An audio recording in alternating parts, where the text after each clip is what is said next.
Hi everyone, let's see how to solve this tricky IGCSE Extended Mathematics problem, which involves two rectangles and a quadratic equation. So let's get started.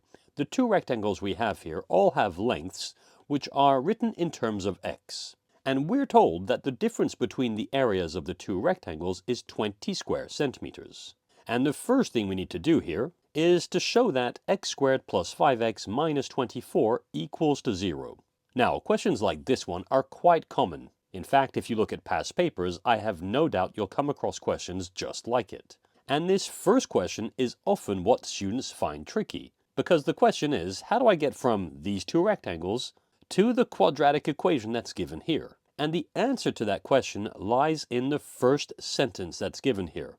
Indeed, we're told that the difference between the areas, and the areas there is a key word, of the two rectangles is 20 square centimeters. Now, the fact that we're speaking of areas here strongly suggests that we need to find the areas of each of these two rectangles. Or rather than saying finding the areas of each of these two rectangles, perhaps I should say find an expression involving x for each of these two rectangles. So let's go ahead. If I were to say that the area of the first rectangle here is area 1, and that the area of the second rectangle, well, that's area 2, then I could quickly find expressions for each of them. So for area 1, well, given that its base is 2x plus 6 and its height is x minus 1, area 1 should be equal to base times height, so that's 2x plus 6 times x minus 1.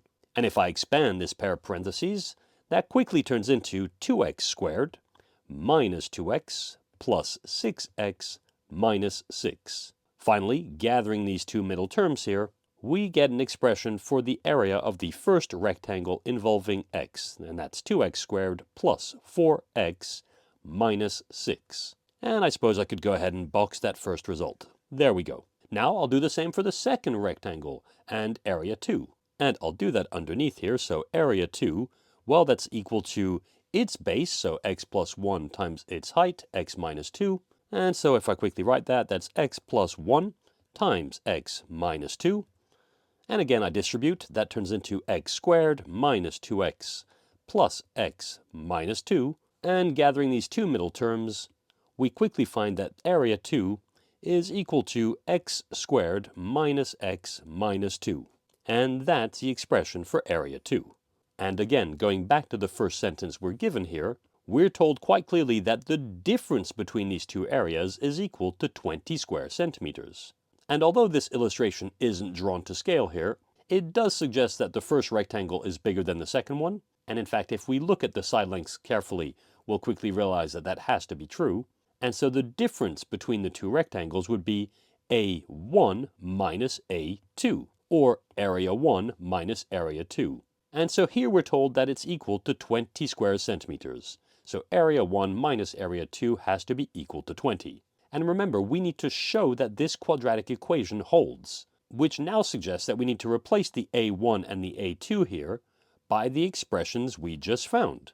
So let's go ahead. A1, remember, was 2x squared plus 4x minus 6. And we take away from that the expression we found for area 2, this one here, and we make sure to write that inside a pair of parentheses. So that's x squared minus x minus 2, and that's equal to 20. I now open up this pair of parentheses, making sure to change the sign of everything I see inside it, since it's being subtracted, so that it turns into 2x squared plus 4x minus 6 minus x squared plus x plus 2. And of course, that's still equal to 20. And now gathering like terms, I've got 2x squared minus x squared, so that's just x squared. We then have 4x plus x, which of course is plus 5x. And we then have minus 6 plus 2, which turns into minus 4, and that's still equal to 20. Finally, subtracting 20 from both sides of this equation, this turns into x squared plus 5x minus 4 minus 20, which is minus 24, and that's equal to 0. And we're done. We've now reached the quadratic equation we had to find. Indeed, that matches what was given here in question 1. And so as such, that's question 1 taken care of. Remember, the key for reaching this quadratic equation was to translate the information that was given in this first sentence into an equation like this one, area 1 minus area 2 equals to 20. And of course, each of these two areas could in fact be written as a quadratic equation, which is how we reached this result. Okay, that being said, I'll carry on and move on to question 2. And in question 2, we need to factorize x squared plus 5x minus 24. So that's the left-hand side of this quadratic equation. And I'll do that in the upper right-hand corner here, so question 2. And I'll quickly copy that quadratic, so that's x squared plus 5x minus 24.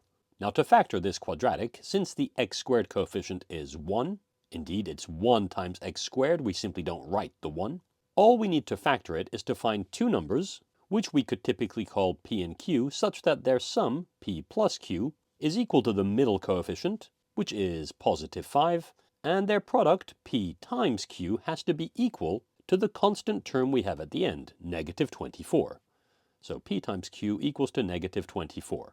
Now, since the product of the two numbers we're trying to find is negative and their sum is positive, that tells us that one of the two has to be negative. Furthermore, since the sum is positive, it tells us that the largest of the two in terms of size or magnitude must be the positive one. And now that that's established, to find p and q, let's focus on the factors of 24. So pairs of factors of 24 are 1 and 24, 2 and 12, 3 and 8, since 3 times 8 equals to 24, 4 times 6, and I believe that's it. And looking at these four pairs of factors, we quickly realize that 3 and 8 will do the trick. Indeed, if we were to consider positive 8 and negative 3, then the product 8 times negative 3 will indeed equal to negative 24, and the sum 8 plus negative 3 will definitely equal to 5. So 8 and negative 3 will do. And so using these two numbers, we're now in a position to write this quadratic in factored form by splitting the middle term. Remember, here's how that works. We can now state that x squared plus 5x minus 24 is equal to x squared plus 8x minus 3x minus 24, where the 8 and negative 3 are the numbers we just found, and we can clearly see that 8x minus 3x is indeed equal to the 5x we started off with.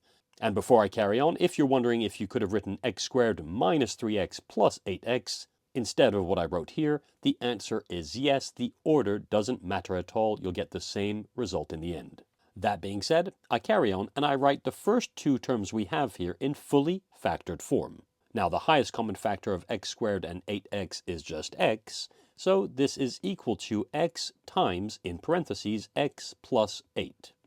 Now that that's done, I copy this pair of parentheses and I simply write it a little further down, somewhere like here, so x plus 8. Next, I need to ask myself, what would I have to multiply this x by to make sure that it's equal to negative 3x? And it doesn't take long to see that that would be negative 3, and so I write a minus 3 right here.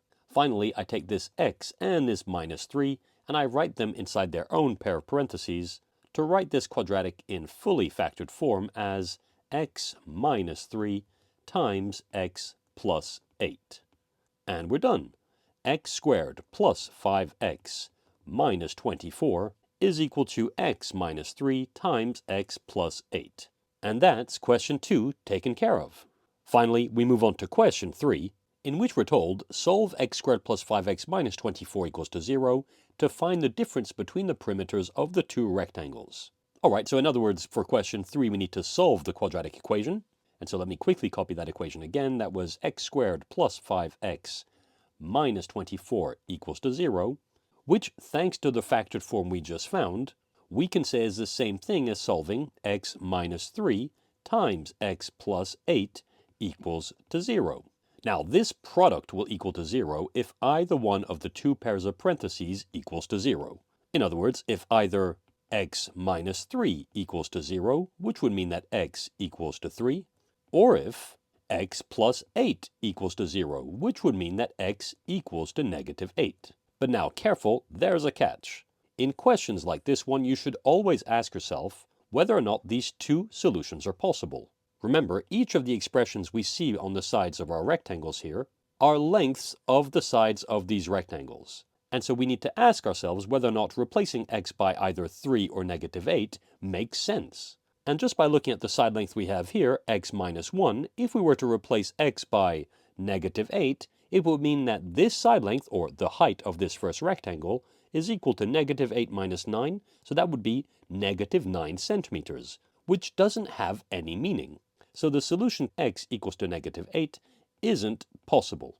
In other words, although it's a solution to this quadratic equation, it's not a solution to the problem that we're working with here. And so for this question, the only solution we'll be considering is x equals to 3. And so now that we know that x equals to 3, or 3 centimeters, we're in a position to find the difference between the perimeters of the two rectangles.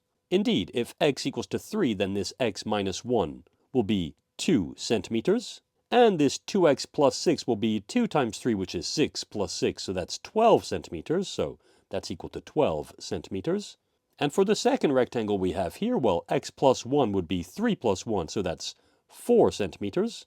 And last but not least, this x minus 2 will become 3 minus 2, so that's 1 centimeter. And now using these lengths, we can quickly find the two perimeters. Indeed, for this first rectangle, the perimeter would be 2 plus 12 plus 2 plus 12, which is 28 centimeters. And in fact, I'll write it like this: perimeter 1 equals to 28 centimeters. And for the second rectangle we have here, well, its perimeter, perimeter 2, will equal to 4 plus 1 plus 4 plus 1, which will just be 10 centimeters. And so to finish this question, we can finally state that the difference in the two perimeters, so perimeter 1 minus perimeter 2, is equal to 28 minus 10, which is equal to 18 centimeters. And that's the final answer. And there we go. That's how we can solve this tricky IGCSE Extended Mathematics problem involving two rectangles and quadratics. And that's it for this tutorial.